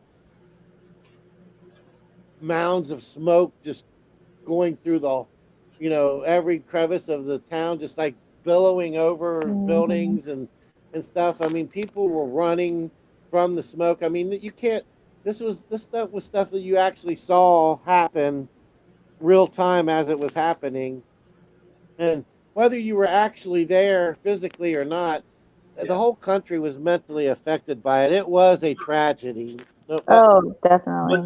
What's weird for me, and I know this is a little kind of on topic, but off topic a little bit, but have you guys ever seen like the smoke? And I know we see all kinds of like images and things, and our mind kind of plays tricks on us sometimes, but you know what I'm talking about? Like the figure that came out of the smoke with the devil horns and the beard or whatever. You guys ever see that Are image? you? I think I know the one you're talking about. Well, but what are you trying to say, here, bro? I'm just trying to say that the image that came out of there was more or less looking like the devil or something. Oh, I see what you're saying. Yeah, I mean, uh, kind of stuff a lot. I mean, whenever you see like an explosion or um, any type of fire or it seems like you can find those kind of images in that. But I think I know the one you're referring to. As to whether or not that particular one was photoshopped, I have no idea. I don't know. Yeah, I haven't seen that one either, but I mean, who knows? Maybe it was some type of satanic sacrifice type thing. I don't know. I haven't like gone down that rabbit hole extensively, but I am intimately familiar with the fact that there is a spiritual dark side and a spiritual light side, that there is a spiritual war going on in this world. And, you know, if anything, the Mandela effect has made that completely clear. Oh, for sure. Right? I think it's Absolutely. David Wilcock. I'm not a blue chicken kind of guy, but I just want you guys to know that um, I'm aware of some of his stuff, and he has a 9/11 theory, and I don't totally discredit everything he does, and he says something about the planes, um, that your question you had about the people on the planes. He claims that they landed the planes, let the passengers off, and then used the planes, but that the people weren't actually on the plane when it hit the building. Oh, interesting. Yeah, and that they were kept, and then they were given new identities and big paychecks and sent, um, Are you and some talking type about of witness protection program. So, but they're never allowed to mention that they are still, that they're still alive or whatever. I've Right. seen kind of like videos that people have posted the pictures of the people that supposedly were on those planes that morning that they have found them years later still alive. Mhm. Like kind of like what happened after The what was Challenger thing, the what? the space challenge, the shuttle space Yeah, the challenge. Challenger. Yeah, Now those could be Photoshop, they could be fake or whatever, but I don't know. There are several different rabbit holes that we can go down in that one as well. yeah. There's so much. I mean, you could go on and on and on and on. Well, Yeah.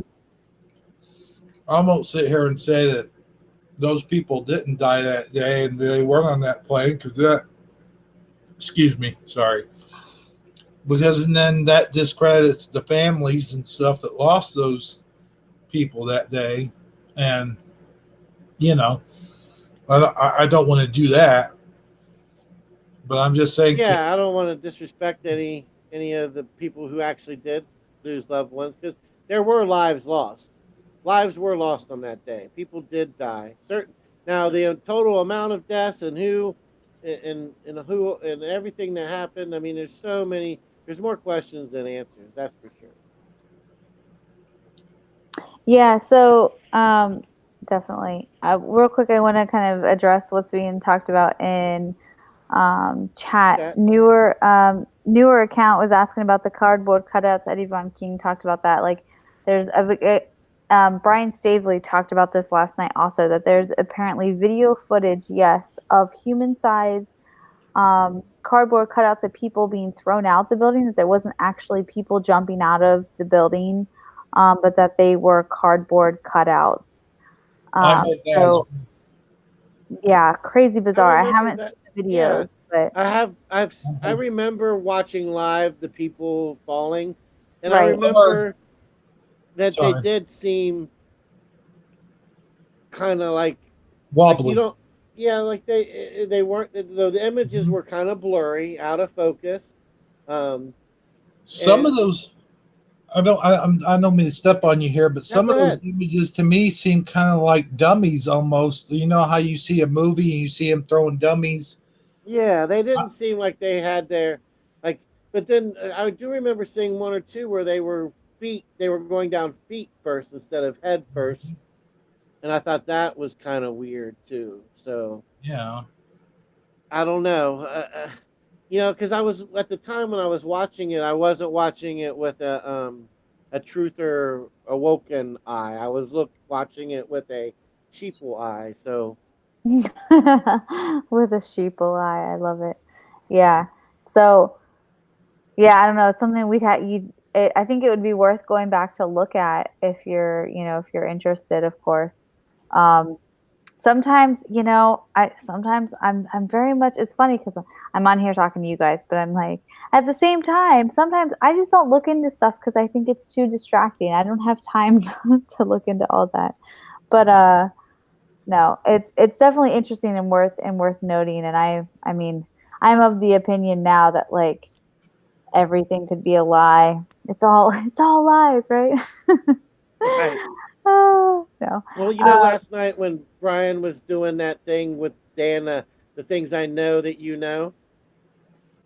oh, Thing? I must have been in bed by then. Well, he was basically he had, I guess, from his times of listening to Dan's channel, he had took notes of different things Dan had said along the way of his stance on certain subjects. Oh, okay. And like I'm trying to remember an example. Like one was that he knows that Dan makes mention of the fact that there's that satellites in space are kind of skep. That Oh, there yeah. that most of our intercommunications happens via underground fiber optic cables through the ocean Right. Hmm. Oh, and, right, right.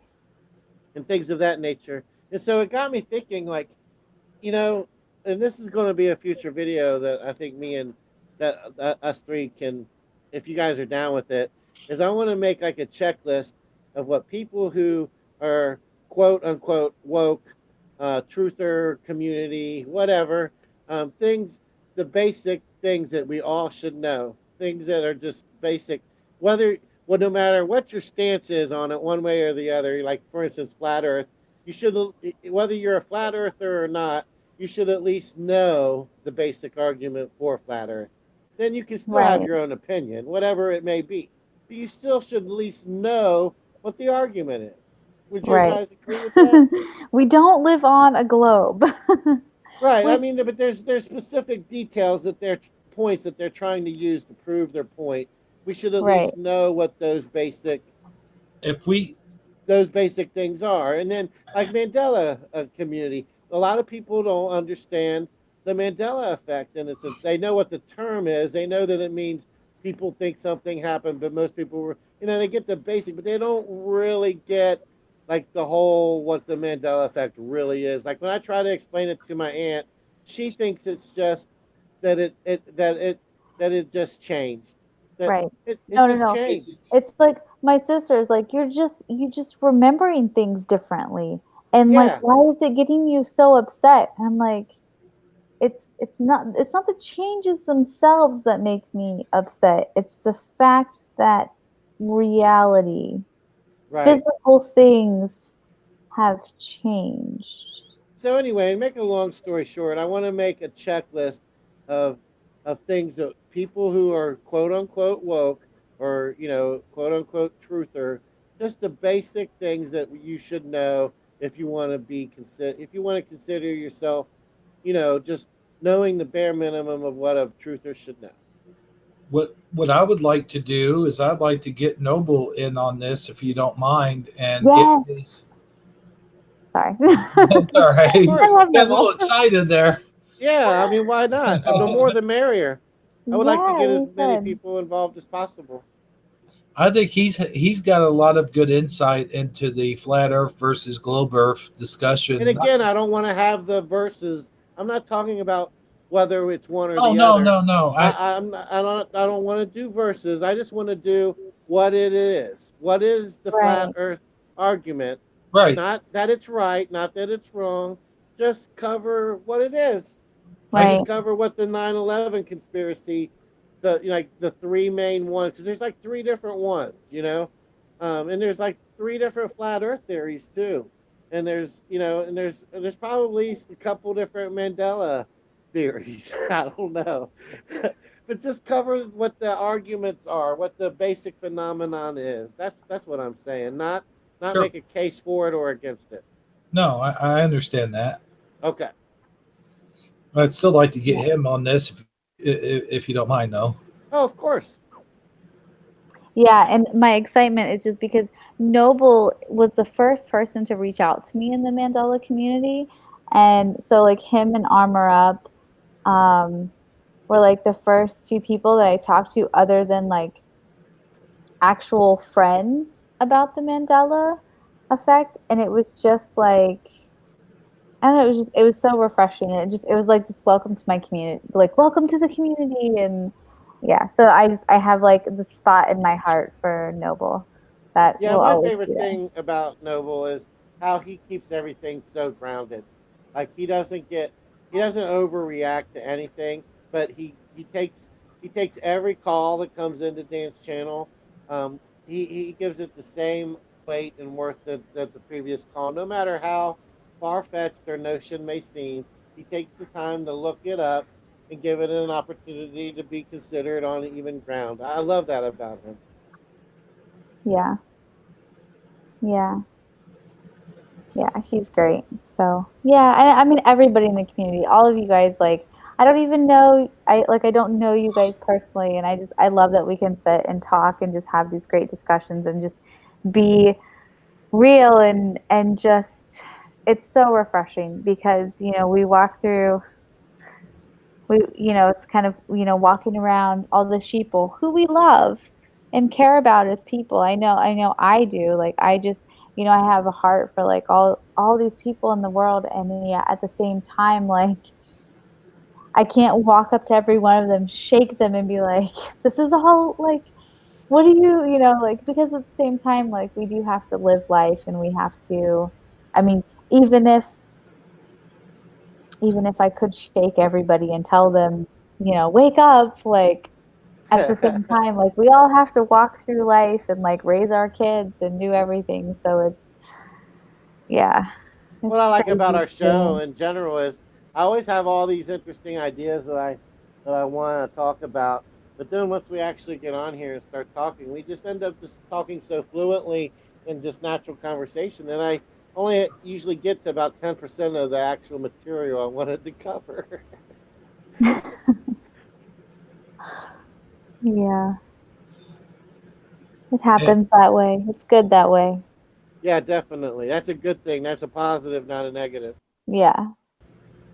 What are you gonna say, Hebrew? Oh, I was just gonna say, did you guys get that link I sent you in the our Shifty Sunday I chat? did. I didn't open it though. How long ago did you send it? It's been, I don't know, 15 minutes ago. Oh no, I didn't. No, I'll go look at it now. uh, the thing about it is, it's this instrument, and I don't know if OP3 Crimson is still with us here, but he's the one that brought it to my attention, and he's the one that brought it up, and it's an instrument that I certainly have never heard of, and it's been around for 100 years. I Is what see an there's image, but I can't play it without it affecting our broadcast. But I mean, what's interesting about it is you don't touch it to play it. It's like your motions, your movements or whatever around Okay. the instrument make it play. And what's the name of the instrument? A theremin? Yeah, have you guys ever heard of that? No, it kind of looks interesting to me though. It's been around 100 years, huh? It's been around 100 years. Now you would think in 100 years, uh, it Might have would heard of it. right. It would be a well-known instrument. I mean, that's something. Well, and the crazy thing, even looking at it, I'm like, how does that? Because it looks like there's some knobs and stuff on the front. That part of me is like, that what technology is that that would have been around 100 years ago? So it's not electrical, I take it. Well, they say it's Ah, the first. They're saying it's the first electronic um, kind of device that was out. It's the first motion sensor device that was ever out of its kind. Hmm. well, no, it says, yeah, an electronic musical instrument controlled without physical contact. It was patented in 1928. That's so What songs bizarre. has it actually been part of, or orchestras, or symphonies, or I mean, how has it ever been actually used? Like, can anybody name a song that uses this instrument in it? Hmm. Not Wow. no. I don't know. That's crazy. Yeah, it's amplified and sent to a loudspeaker. But it's saying that the hands control the oscillators for frequency with one hand and the amplitude, aka volume, with the other hand. Basically, and they move their hands close to these metal antennas, basically. Okay, so here, the movie, it's been in soundtracks such as Spellbound, The Lost Weekend, Bernard Herrmann's The Day the Earth Stood Still, First Man. Oh, Okay. apparently it was used in the movie First Man, which is all about the moon. Connection Wow. much? Wow. Preliminal says that his friends in New York use it in their band, and Jocko says in the original Star Trek series it was played. Wait, they played with that instrument. And you know what's funny about what Mr. Jocko is saying here is when the OP3 Crimson introduced it to me, I said that looks like something that they would have used on Star Trek, that they invented in Star Trek, and sure enough, uh, Yeah, the first thing that came to my mind was that that light thing that you always used to see, like at where you touch the ball and then all the electro things follow your fingers. You know what I'm talking about? Yeah, that's like a plasma Yeah, something that, or other. like you visually seeing the energy, in a plasma ball.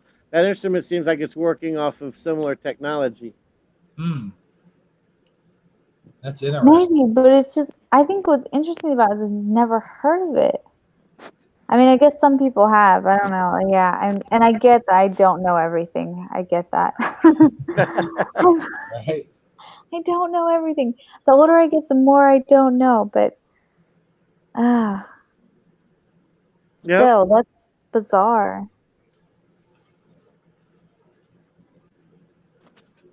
I thought it was pretty neat when OP3 Crimson presented it to me in Hangouts, and I certainly never heard of it. Now people are saying they've seen it in shows like Star Trek and what was the other one? Preliminal said it in chat. Um, Twilight Zone. Twilight Zone, yeah, and Star Trek, yeah. So I'm trying to think of like that, the sound from the Star Trek theme, the original one. I can imagine now maybe what that instrument sounds like. Um, I don't know. Can you cue up a Star Trek episode real quick there? Hebrew, the intro. Well, what I can do is I have it here. I'll tell you what, you guys talk amongst yourselves for a few minutes, and I'll get it up. Let me mute up here for a second. Yeah, that's so interesting. Sounds like Eddie Von King said it sounds like a whistling sound. Interesting. Yeah, I mean, I was guessing it would be something kind of along those lines. I'm imagining the Star Trek theme. I'm sure you're familiar with it. I'm sure you've heard the beginning of Star Trek before. Yeah, I'm not super familiar with it though. It's been a while. I watched all of like season 1 of Star Trek like a year or two ago. That was Like interesting. the whole first season of like the original series. Yeah, the original. Yeah, it was on a what do you call it? Just a kick to watch something I don't know, old school. Old Right. school. Okay, Yeah. I've got a small clip here. I'm going to play. I'm just going to hold my phone up to the microphone, and if you guys will mute up for a second, and maybe we can all hear it better. And All right. Give me a half second to do that.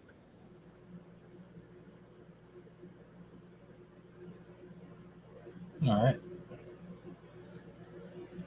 I'll give you half a second. I'll just play a short 5-second clip or whatever. I don't know if I'll copyright strike for this or not. I don't care, but okay, here it goes.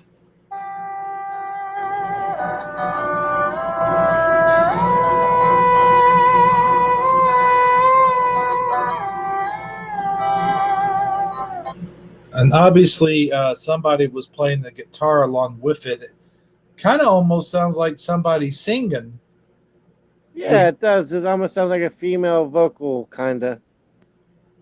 Yeah, it's interesting. It's very I guess it's what you would expect from yeah. I wish I could get it without the guitar with it. Hold on. You got some guy playing the guitar with it. But yeah, that's basically what it sounds like. Just somebody singing. Oh, sorry. Yeah, it almost sounds like like an Arabian. Like when you hear Arabian music. Yeah. But yeah, that's what it sounds like. Let me see if I can get it by itself here real quick. You There guys, might be one on Wikipedia. I mean, there is a sound bite on Wikipedia if you want to pull that up. Oh, and you left, and I'm the only one here. there's All alone. sound bite. Yeah. Okay. What do I do? What do you mean, what do you do? Are you on Wikipedia?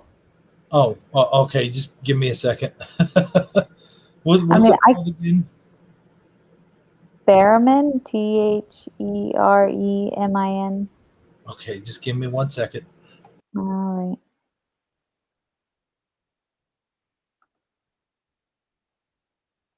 All right, Eddie Von King says, here's an odd fact. Glenn Campbell's next door neighbor was Alice Cooper, and they were good friends. That is an odd fact.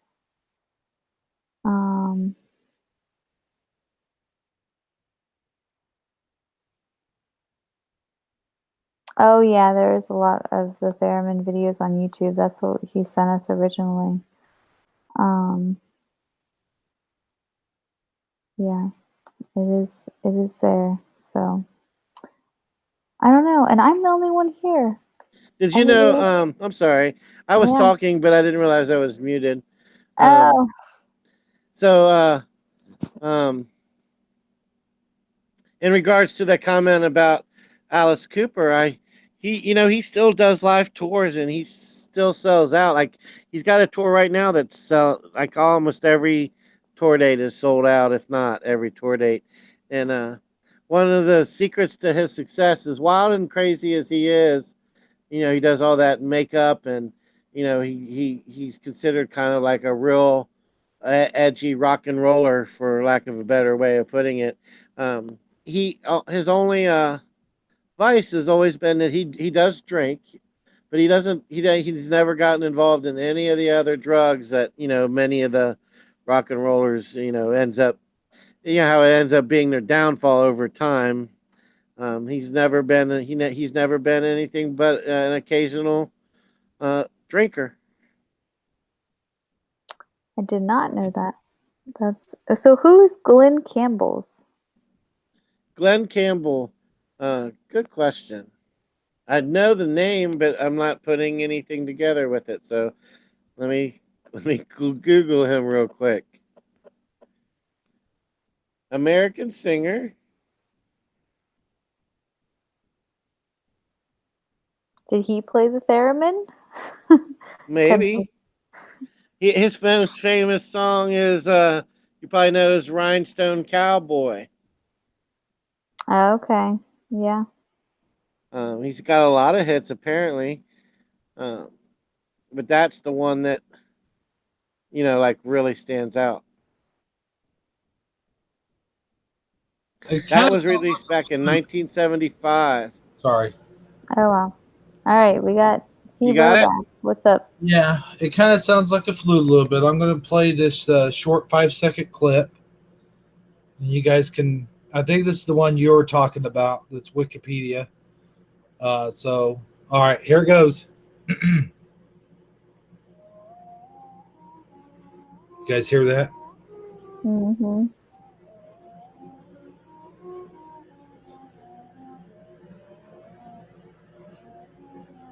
That's really low. Yeah, you're gonna have to make it louder or Let get me see closer if I to it. can make it. Oh, that muted it. Hmm, I don't think I can make it louder for some reason. Well, just hum along with it. That way we'll have some idea. I'm just kidding. Right. Oh yeah. Let's see if I can hold it up to the mic here.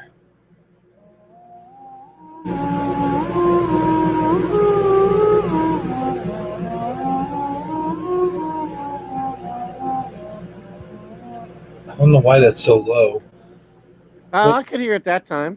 you guys get the general idea. Yeah, no, it's interesting. Yeah, it's kind of peaceful, kind of a tranquil sound.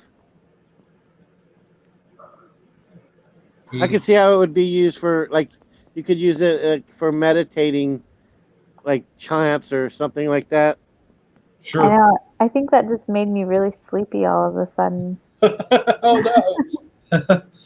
Well, we have been going at this show for what, 2 hours now?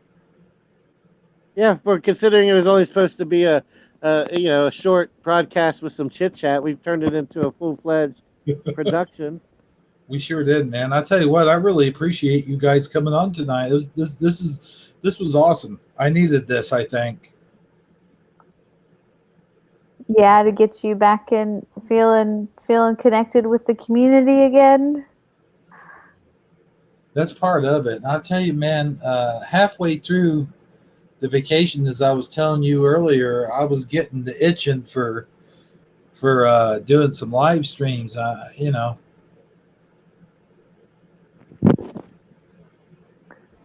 Yeah, get that same here. sometimes. Same here. Itching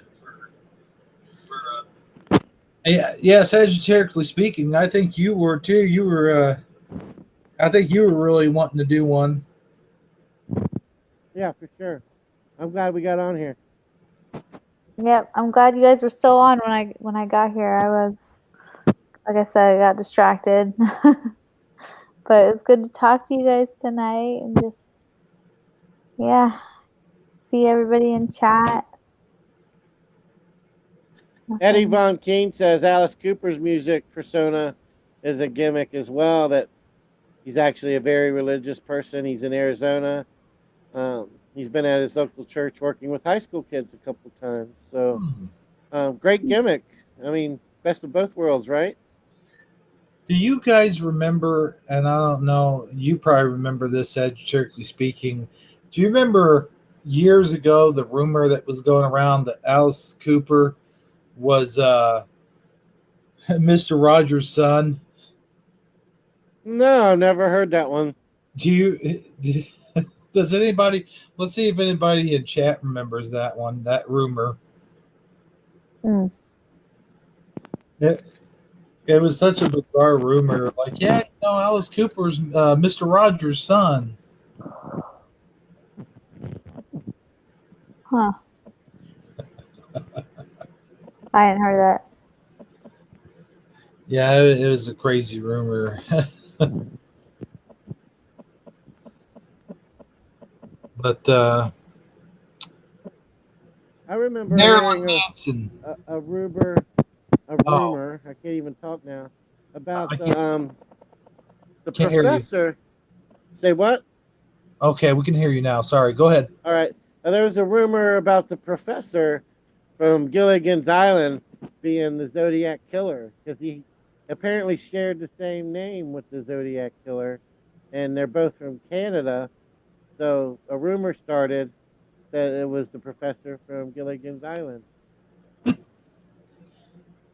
people actually believed it for the longest. There was like a 3 to 6 month time frame where reports were going out that the professor was the Zodiac killer.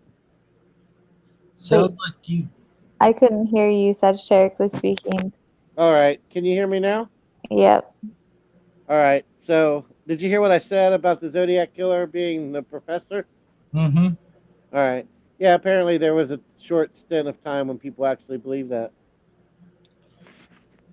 Eddie Von King just reminded me about the rumor. I don't know if you guys heard this one or not either, but about the rumor Marilyn Manson was Paul from the Wonder Years. Wow. Yeah. I couldn't imagine that one. I don't think I even believed it back before there was internet. They were telling that rumor. Oh, no, wait a minute. No, there was internet during Marilyn Manson's time, wasn't there? When did Marilyn Manson come out? About the late 90s? Yeah, mid 90s, something like that. Yeah, there was internet then. That's right. So apparently, Alice Cooper did show up on Mr. Rogers' Neighborhood a few times. Oh, he did? Yeah. Huh. Well, I think Mr. Rogers was a minister, wasn't he? Yeah, his whole name was Mr. Fred McFeely Rogers. Really? Yep. I thought McFeely was like a made-up name for the mailman. It might be, but it's also his real whole name. Huh. Mr. McFeely Fred Rogers? Fred McFeely Rogers. I did not know that. I knew that Mr. Fred Rogers was a minister at one time or something like that.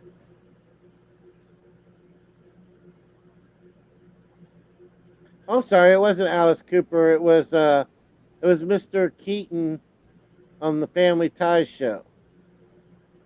Alex?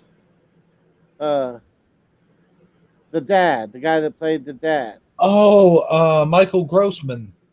Michael Keaton is his name? No. Michael Gross was the played the dad. Oh, okay.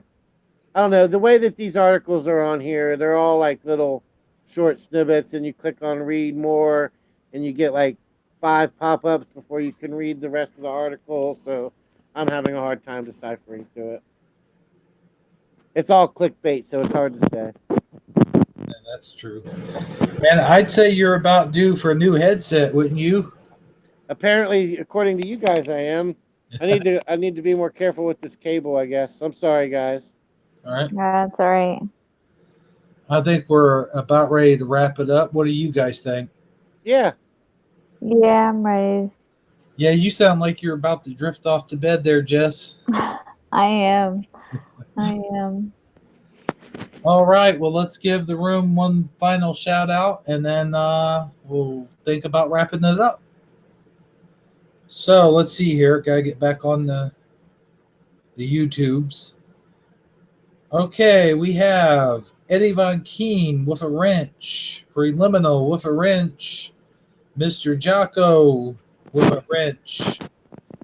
Newer account joined us earlier on. We had OP3 Crimson was here.